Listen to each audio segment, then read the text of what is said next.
आखिरकार क्यों माँ गंगा ने अपने सभी 7 पुत्रों को नदी में बहा दिया था और कैसे उनके पति शांतनु उन्हें ये कार्य करने से रोक नहीं पाए थे।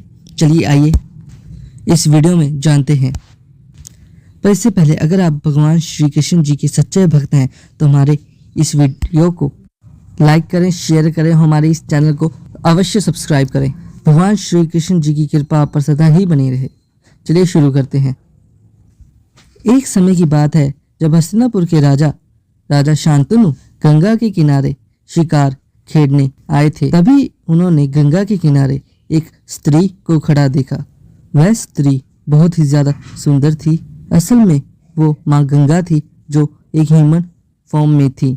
राजा शांतनु उनकी खूबसूरती को देखकर उन पर मोहित हो गए और उन्होंने माँ गंगा से विवाह करने का प्रस्ताव रखा। राजा शांतनु माँ गंगा को हस्तिनापुर की रानी बनाना चाहते थे। जब उन्होंने ये प्रस्ताव माँ गंगा के सामने रखा तो गंगा ने ये प्रस्ताव स्वीकार कर लिया और बदले में एक शर्त भी रखी थी। माँ गंगा ने राजा शांतनु के सामने ये शर्त रखी कि वो जो भी कुछ करेंगी राजा शांतनु उन्हें करने से नहीं रोकेंगे और बदले में उनसे कोई एक्सप्लेनेशन नहीं मांगेंगे। उस समय राजा शांतनु गोडेस गंगा के प्यार में अंधे हो चुके थे, इसलिए उन्होंने माँ गंगा की ये शर्त मान ली। उसी के बाद ही माँ गंगा का और राजा शांतनु का विवाह हुआ और हस्तिनापुर को अपनी नई रानी मिली। जब माँ गंगा ने राजा शांतनु के पहले बच्चे को जन्म दिया तो सभी हस्तिनापुर बहुत ही खुशी में था। सभी जगह उत्साह का माहौल था।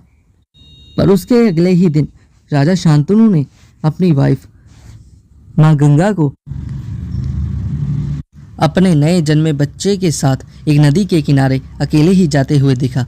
जब उन्हें ये पता चला तो वो भी उनके पीछे पीछे उनका पीछा करते हुए चले गए।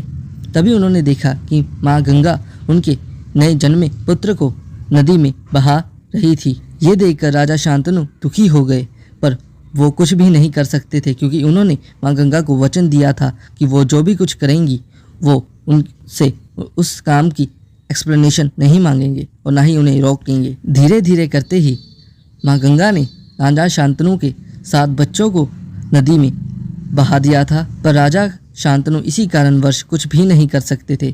पूरा हस्तिनापुर अपनी रानी के इस व्यवहार के कारण दुखी था, पर माँ गंगा को इसका कोई भी दुख नहीं था।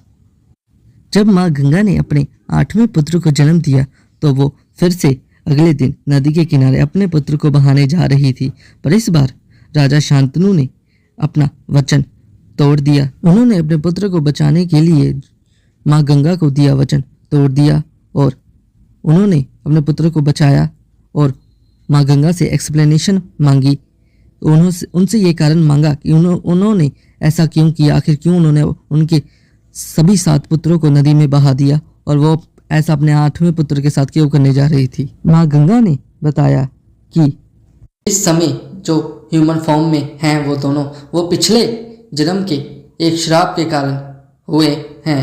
पिछले जन्म के श्राप के कारण ही उन्हें आज ये दिन देखना पड़ रहा है। गंगा ने बताते हुए कहा कि वो पिछले जन्म में लॉर्ड ब्रह्मा जी की पुत्री थी और शांतनु शिवाइकु ऐसा के महान राजा थे जिनका नाम महाभिषा था।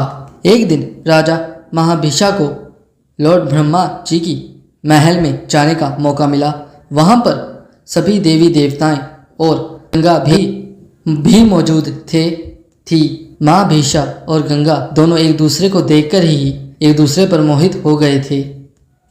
जब सभी देवी देवताओं ने लॉर्ड ब्रह्मा जी को हैप्पी विशेस दी तभी वहाँ पर तेज हवा चलने लगी, जिसके कारण माँ गंगा जी के कपड़े उनसे अलग हो गए थे।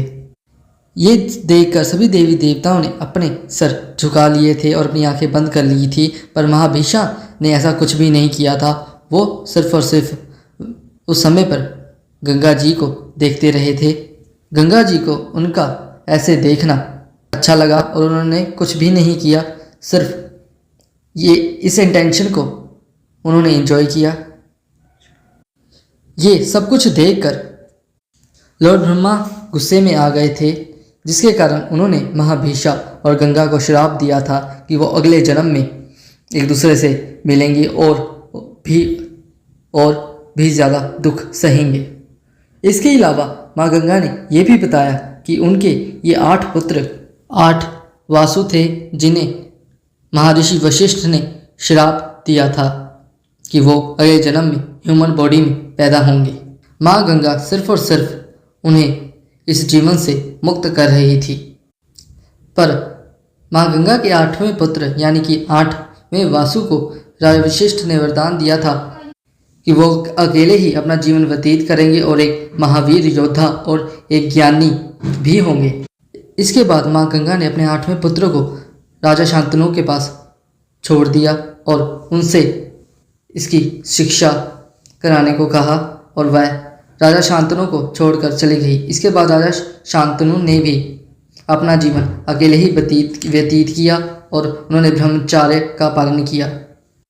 सो मित्रों, ये थी सभी जानकारी। उम्मीद है आपको ये जानकारी अच्छी लगी होगी और ऐसी ही जानकारी के लिए हमारे इस चैनल को लाइक और सब्सक्राइब जरूर करें। धन्यवाद।